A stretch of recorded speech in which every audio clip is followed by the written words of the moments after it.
ಇರ್ತದೆ. ಈಗ ಇವಳಿಗೆ ಮದುವೆ ಆಗಲಿಲ್ಲ, ಮಗು ಇದೆ. ನೆಕ್ಸ್ಟ್ ಇವಳು ಮದುವೆ ಆದ್ಲು ಅಂತ ಅನ್ಕೊಳ್ಳಿ, ಯಾರೋ ಬಂದು ಇವಳನ್ನು ಮದುವೆ ಆದ್ಲು, ಇವಳಿಗೆ ಒಂದು ಬಾಳ್ವೆ ಕೊಟ್ಟರು ಅಂತ ಅನ್ಕೊಳ್ಳಿ. ಆವಾಗ ಇವನು ಬಂದು ಅಲ್ಲಿ ಮತ್ತೆ ಕಿರಿಕಿರಿ ಮಾಡಿಕೊಂಡ್ರೆ,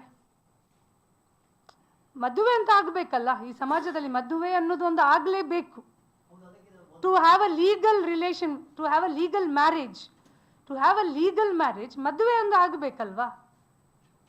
ಈಗ ಅವನಿಗೆ ಇಷ್ಟ ಇಲ್ಲ ನೋಡಿ, ಮದುವೆ ಆಗದೆ ಇವಳೊಟ್ಟಿಗೆ ಸಂಸಾರ ಮಾಡಲಿಕ್ಕೆ ಆಗುದಿಲ್ಲ ಅಂತ ಹೇಗೆ ಹೇಳ್ತಾನೆವಾ. ಈಗ 7 ವರ್ಷ ಒಟ್ಟಿಗಿದ್ರು, 7-8 ವರ್ಷದಿಂದ ಫ್ರೆಂಡ್ಸ್ ಆಗಿದ್ರು, ಒಂದು ರಿಲೇಶನ್ಶಿಪ್ಪಲ್ಲಿದ್ರು. ಆ ವಿಶ್ವಾಸದಲ್ಲಿ ಈಗ 8 ವರ್ಷದಲ್ಲಿ ಅವನಿಗೆ ಗೊತ್ತಿರ್ತದಲ್ಲ ಪೂಜಾ ಹೇಗೆ ಅಂತ ಹೇಳಿ. ಈಗ ಇಷ್ಟು ದೊಡ್ಡ ಸ್ಟೆಪ್ ಅವರಿಗೆ ಬರಬೇಕು ಅಂತಾದರೆ ಅವರೊಳಗೆ ಆ ಅನ್ಯೋನ್ಯತೆ ಇದ್ದ ಕಾರಣ ಅವರು ಅಲ್ಲಿವರೆಗೆ ರೀಚ್ ಆಗಿದ್ದಾರೆ. ಈಗ ಮದುವೆ ಆದ ಮೇಲೆ ಮತ್ತೆ ಅವರು ಡಿಸೈಡ್, ಅವ್ರ ಮನಸ್ಸು ಚೇಂಜ್ ಆಗ್ಬೋದು, ಇಲ್ಲ ನಾವು ಒಟ್ಟಿಗೆ ಬಾಳ್ವೆ ಮಾಡ್ಬೋದು ಅಂತ ಆಗ್ಬೋದು. ಇಮಿಡಿಯೇಟ್ ಏನು ಡಿವೋರ್ಸ್ ಆಗೋದಿಲ್ಲಲ್ಲ.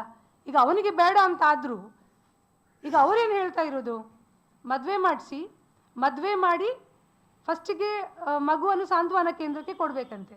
ಯಾಕೆ, ನಮಿತಾ ಗಟ್ಟಿದ್ದಾರೆ, ಅವರಿಗೆ ಒಂದು ಸಣ್ಣ ಮಗಳಿದ್ದಾಳೆ, ಆ ಮಗು ಒಟ್ಟಿಗೆ ಇವರನ್ನು ಸಾಕ್ಲಿಕ್ಕೆ ಏನು ಕಷ್ಟ ಇಲ್ಲ, ನಮಿತಾ ಸಾಕ್ತಾರೆ. ಅವರ ಮನೆಯ ಮಗುವನ್ನು ಅವ್ರು ಯಾರಿಗೆ ಸಾಂತ್ವನ ಕೇಂದ್ರಕ್ಕೆ ಯಾಕೆ ಕೊಡ್ತಾರೆ, ಒಂದು ಪಾಯಿಂಟ್.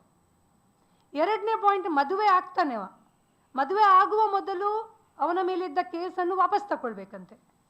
ಅದು ಕಾನೂನಲ್ಲಿ ಅದಕ್ಕೆ ಅವಕಾಶ ಇಲ್ಲ. ಇವಳು ವಾಪಸ್ ತಕ್ಕೊಳ್ತಾಳೆ ಅಂತ ಆದರೂ ಕಾನೂನಲ್ಲಿ ಅದಕ್ಕೆ ಅವಕಾಶ ಇಲ್ಲ. ಯಾಕೆಂದರೆ ಇದು ಇಲ್ಲಿವರೆಗೆ ರೀಚ್ ಆಗಿದೆ ಈ ಕೇಸ್. ನೆಕ್ಸ್ಟ್ ಮದುವೆ ಆಗ್ತಾನೆ, ಮದುವೆ ಆದ ಮೇಲೆ ಇಮಿಡಿಯೇಟ್ ಡಿವೋರ್ಸ್ ತಗೊಳ್ತಾನಂತೆ, ಮತ್ತು ಅವನು 50 lakh rupees ಕಂಪನ್ಸೇಷನ್ ಕೊಡ್ತಾನಂತೆ. ಸೊ ಇದೆಲ್ಲ ಸಾಧ್ಯ ಉಂಟಾ? It is not possible. ಅವನು ಮದುವೆ ಆಗಬೇಕು ಫಸ್ಟಿಗೆ, ಮತ್ತೆ ಅವನಿಗೆ ಎಷ್ಟೋ ಕೋರ್ಟಲ್ಲಿ ಅವನ ಕೇಸ್ ಅಂತೂ ವಾಪಸ್ ತಗೊಳ್ಳೋದಿಲ್ಲ.